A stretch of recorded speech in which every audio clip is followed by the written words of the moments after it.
Hello, hello. It successfully lost again. And guess what? The second game I've managed to finish completely till the end and play it till the end and enjoy it till the end was actually Fallout 1. I'm panicking, okay? Yep.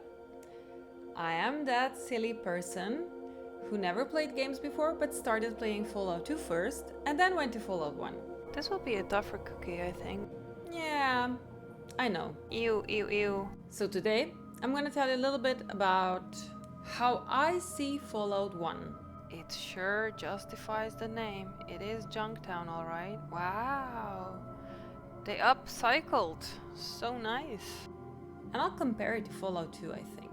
Yes, I can't do without that. Fallout 1 is a really nice RPG game, especially due to the fact that it's quite old, you know? I think it's around 20 years old, which I think it's quite a decent age for such a game. I'm just gonna take the money and run. In my opinion, you can still play it today. It's still very good. Or maybe I'm corrupted by Fallout 2 and I now cannot, think otherwise. Oh wow, ew. Okay, she's better looking. Nah. Okay, I have 3 options. Wonderful. But if I compare it to Fallout 2, I think I did expect a little bit more from it. So I would say Fallout 1 is, in comparison to Fallout 2, an unpolished diamond. I think Fallout 2 took the elements from Fallout 1 and made it better. I like the sound when they die, the squeaking sound. That means I won't get bit by that one. But I got sucked into the game and I really got sucked into the story and I really lived through the story. I wanted to see what's going on. I wanted to be in there. I wanted to hear it. I wanted to help. I wanted to, it got me. So I did play it till the end. What? I want to know what happened to Gray! And it offers a good and gullible story, actually. And it sets really nice grounds for the sequels. So do not play Fallout 2 first and then go to Fallout 1.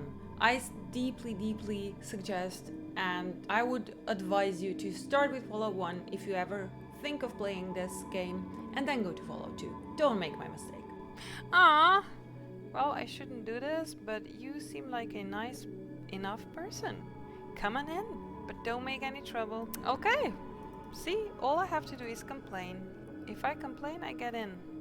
You know, when I said that I really liked the story, well, at the same time, I think the story is a bit of a scam. The same as in Fallout 2. There's no difference there. You get an overall task that is heartbreaking and you really want to do it. You want to do it in time because you are time limited. Here we go. Again, the pressure they've put on my shoulders. But then when you finally do it and you finish it, you come back to whoever gave you the job and they are not happy with just that. They send you on another task, which is even worse or even more demanding. And when you actually do that one too, then they just, say, thank you for your help. You did a good job. Now please go. Because if you'll stay here, others will follow your example and you'll be a bad influence. I'm very eager to do anything I can do to destroy and sabotage myself. Well, thank you very much. So the ending was a bit disappointing for me. But at least I didn't kill all my friends, or 50% of my friends. But now I have to run, because I have to get my friends out. That I did in Fallout 2. In this case, that is actually also a downside to the game. That in Fallout 1, after a certain point, I got so strong that I didn't need my party anymore and I could go alone everywhere and I knew I wouldn't die. And I think that is the luxury I didn't have in Fallout 2. That's why I also like Fallout 2 better. It was a struggle till the very end. And here, after a certain point, there was no more struggle. I was just doing everything robotically, I had to do this, I had to do that, I had to, blow up the church, I had to, tell the master to go rest and stop doing stuff. Things like that. But I did push Dogmeat, my favorite companion, into death because he didn't obey and he didn't listen, so he will always have a spot in my heart.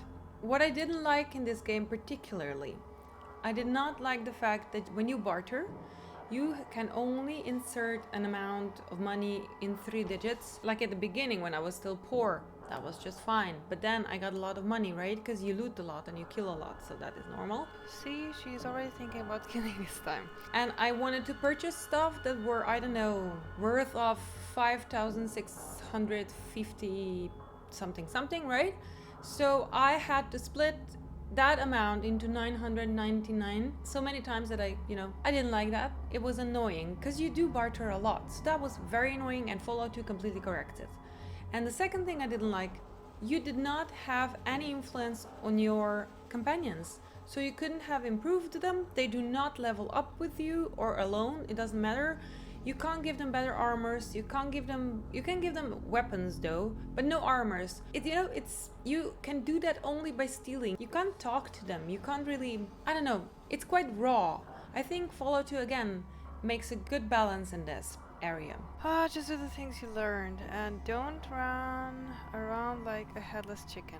I am happy to meet some pre-stories of Fallout 2 that make sense later on. So much sense. You meet Harold, the ghoul from the Fallout 2 that I already known, the guy with the tree branch in his head. You get to know his story, and he's a very helpful character actually. And you realize that his friend actually is the Master. The Master, the one that Marcus in Fallout 2 is crying about, All of the murderers. What? Oh, how can I yawn when we're talking about murderers? You get the bigger picture if you start with this. It guides you at the beginning. It gives you certain basic guidance instructions that you need, and I didn't need anymore, but I would have appreciated them if I would start with this game. Absolutely, I would loved it. This is somewhat like what this button do. She wants to know more. Story, I think it's balanced. I could say it levels to Fallout 2, so there's no gap there. But the game itself becomes weak towards the end. That's my impression, because I am not used to be invincible in the games. I usually am the one who gets defeated, and I'm a scaredy pie and a wuss. So, it was weird. It was very weird. I still have a few open questions that I did not get an answer to while playing the game, Fallout 1. That is, how did the Master, who was creating those green mutants, super mutants, how did he imagine life after when he changes everyone into them?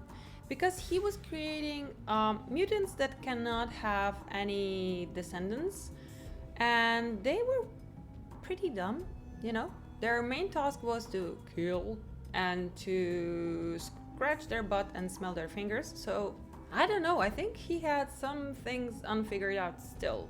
The second thing that I didn't get at is how the Master accepted the children of the cathedral and he didn't turn them into the green monsters.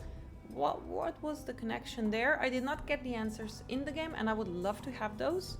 And the last thing, what is the difference between the Nightkins and the super mutants or mutants? Is this only the difference in Stealth Boy, or is there anything else? Because the Nightkins seemed to be slightly more, intelligent. But at the same time, they looked exactly the same as the mutants. So I don't have an answer to that either. So that was bugging me a bit. Go away, little rat. Go hang out with your friends. That's where you belong, and then you let me go through and we're both happy, trust me. So once more, I can confirm what I've already said for Fallout 2, that rich games, rich in the sense of the story, they have rich, full story, somehow are like a combination of the experience of, movie watching or series watching and reading books with additional element.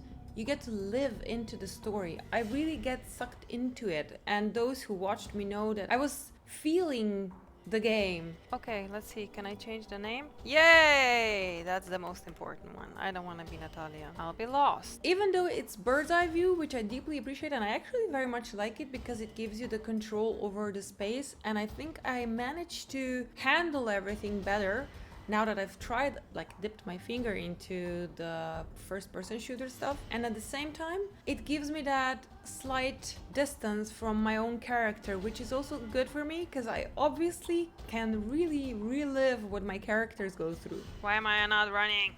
I think it's reading books and watching movies plus. You know, it's additional element that I really deeply appreciate. But it has to be a good game. And I think Fallout 1 is a good game. I enjoyed it. I really was looking forward to each day when I went to play it.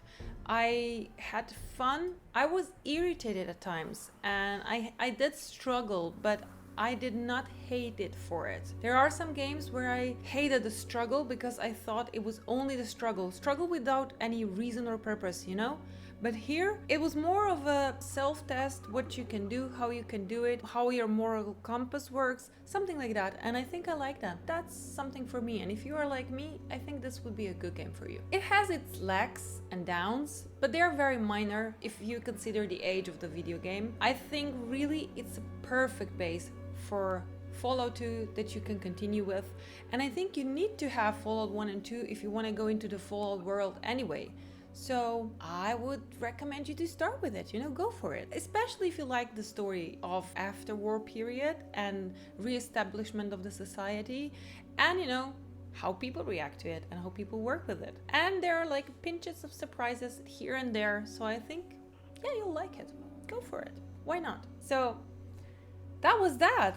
I am very proud that I finished it. And guess what? I realized afterwards, because I never ever looked at the settings until the end. I played it on hard mode. I can't believe it. It wasn't set to normal, it was set to hard, as well as Fallout 2. So I finished both games. That were my first two games, basically, in hard mode.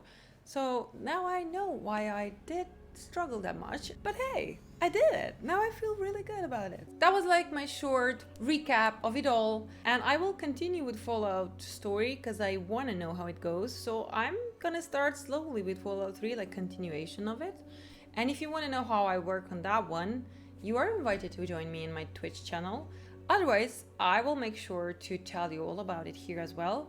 So until then, take care and see you soon.